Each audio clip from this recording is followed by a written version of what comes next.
मोदी आने गारंटी पूरी करने की गारंटी है। मोदी जो गारंटी देता है ना वो पूरी करता है। पहले तो मोदी जी गारंटी दिया करते थे, लेकिन अब तो गारंटी की भी गारंटी देते हैं। लेकिन कुछ ही देर बाद उनकी गारंटी की पोल खुल जाती है। कभी जनता पोल खोल देती है तो कभी विपक्ष। पीएम मोदी ने ये बयान अपने पिछले दौरे पर दिया था जब वो छत्तीसगढ़ आए थे, और कल जब प्रियंका गांधी छत्तीसगढ़ पहुंची तो उन्होंने इसी बयान पर पीएम मोदी को घेर लिया और मोदी जी की सारी गारंटियों की हवा निकाल दी। क्या कहा है प्रियंका गांधी ने, सुनिए। जगह जगह जाके प्रधानमंत्री जी कहते हैं कि मेरा गारंटी, मोदी का गारंटी, और दुनिया क्या कहे दुनिया इस मोदी जी के गारंटी का, कि जब आपने 15 लाख का गारंटी दिया था हमारे खाते तो आज तक खाली हैं। ये आपका गारंटी क्या है? आपने कहा था कि आप करोड़ों रोजगार देंगे, क्या हुआ? तमाम नौजवान बेरोजगार खड़े हैं आपके केंद्र सरकार में, इतने पद खाली हैं आपने भरे ही नहीं। कहां गई आपकी गारंटी? कौन सी खोखली गारंटी है? आपने कहा था बेरोजगारी को मिटाएंगे। आज 45 साल में सबसे ज्यादा बेरोजगारी हमारे देश में आपकी बदौलत है। जब आपसे सवाल पूछे जाते हैं तब आप कोई नई गारंटी निकाल देते हैं।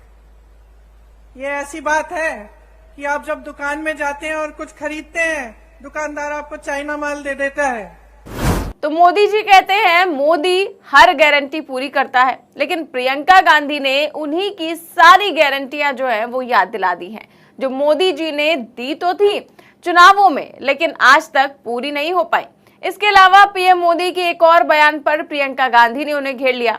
तो पहले पीएम मोदी का बयान सुनिए, फिर प्रियंका गांधी ने कैसे मोदी जी को जवाब दिया है वो सुनाती हूँ। मेरे परिवारजनों, मोदी ने आपको दी हुई एक और गारंटी पूरी कर दी है। अब लोकसभा और विधानसभा में बहनों के लिए 33% सीटें आरक्षित हो जाएगी। भाजपा सरकार में नारी शक्ति वंदन अधिनियम अब सच्चाई बन चुका है, और कल ही हमारे राष्ट्रपति द्रौपदी मुर्मू जी, जो आदिवासी महिला, उन्होंने कल उस पर हस्ताक्षर करके अब उसको कानून भी बना दिया है। लेकिन भाइयों बहनों, मोदी तो करेगा। मोदी जो गारंटी देता है ना वो पूरी करता है। तो मोदी जी यहाँ पर महिला आरक्षण की बात कर रहे हैं, और महिला आरक्षण को लेकर बड़ी बड़ी बातें तो करते हैं, और जब से लागू हुआ है तभी से इस बिल पर वोट बटोरने की भी कोशिश में लगे हुए हैं। लेकिन इसी बिल पर प्रियंका गांधी ने कैसे सुनाया है, सुनिए। मैं बार बार कहती हूँ, देखिए बहने, एक नया बिल लाए संसद में, महिला आरक्षण बिल, खूब वाह हुई पूरे देश भर में। जितने भी विपक्षी दल हैं हमने भी समर्थन किया कि चलो ये बहुत अच्छा कदम है। बड़ी बड़ी घोषणाएं हुई, टीवी पे इश्तिहार हुए, सब कुछ हुआ, मोदी जी की बड़ी वाह हुई। फिर क्या पता चला कि 10 सालों के लिए ये लागू ही नहीं होगा। इससे पहले जाति जनगणना करनी पड़ेगी, उससे पहले परसिमन करना पड़ेगा, 10 साल लगेंगे। तो फिर इस घोषणा का मतलब क्या है? इन चुनाव के लिए फिर से मतलब क्या है? आप महिलाओं को मजाक समझ रहे हैं?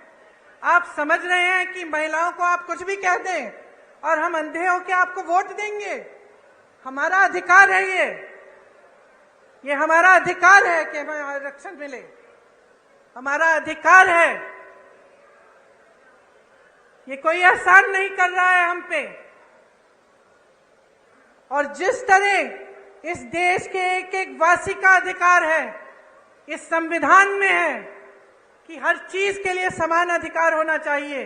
तो प्रियंका गांधी ने जनता से साफ बता दिया कि वुमेन रिजर्वेशन बिल लाए तो हैं, लेकिन 10 सालों तक लागू नहीं करेंगे तो इसका फायदा क्या है अभी लाने का, केवल चुनावों में वोट बटोरने के लिए।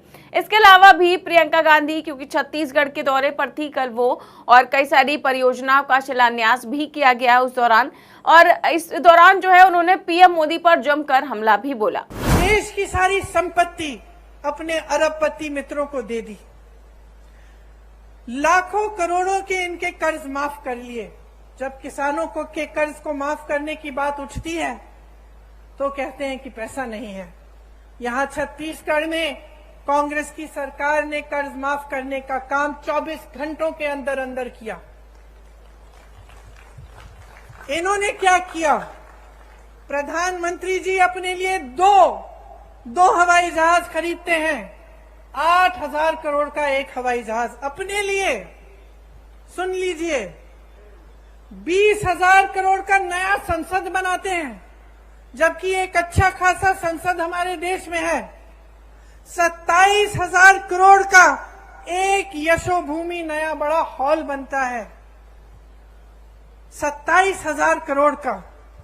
और जब ओपीएस की बात होती है, पेंशन की बात होती है, आप सरकारी कर्मचारी हैं, यहां खड़े हैं, जब आपके पेंशन की बात होती है तो क्या जवाब देते हैं? कहते हैं कि पैसा नहीं है।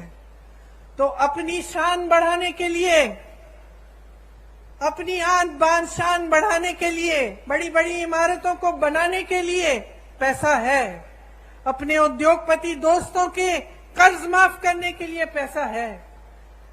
अपनी देश की संपत्ति को अपने उद्योगपति दोस्तों को सौंप सकते हैं, लेकिन आपका पेंशन नहीं दे सकते, जो आपकी मांग है। बता दें कि छत्तीसगढ़ में विधानसभा चुनाव है और उससे पहले भूपेश सरकार एक्शन मोड में नजर आ रही है। एक ओर जहां बघेल सरकार चुनावी वादों को पूरा करने में लगी हुई है, तो वहीं दूसरी ओर जनहित के कई अहम फैसले भी ले रही है। इसके अलावा प्रियंका गांधी ने भी ऐलान कर दिया है कि दोबारा सत्ता में आने पर उनकी सरकार छत्तीसगढ़ में भी जातीय जनगणना कराएगी। जी हाँ, एक और जयपुर में कांग्रेस कोर कमेटी की बैठक के बाद मुख्यमंत्री अशोक गहलोत ने राजस्थान में जातीय जनगणना कराने का ऐलान किया है, तो वहीं प्रियंका गांधी ने छत्तीसगढ़ में भी जातीय जनगणना कराने की घोषणा कर दी है। तो इस तरह से छत्तीसगढ़ में लगातार कांग्रेस जो है वो एक्टिव मोड में नजर आ रही है और चुनाव की तैयारियां भी जोरों पर है, जिसका नतीजा है कि राहुल गांधी, प्रियंका गांधी समेत कई दिग्गज जो है वो लगातार छत्तीसगढ़ का दौरा कर रहे हैं और इस तरह की कई घोषणाएं देखने को मिल रही हैं और इसके साथ ही पीएम मोदी पर जमकर निशाना भी साधा जा रहा है। तो आपकी इस खबर पर क्या राय है, हमें कमेंट बॉक्स में जरूर बताएं। देश और दुनिया की तमाम बड़ी खबरें जानने के लिए देखते रहिए 4PM न्यूज नेटवर्क। नमस्कार।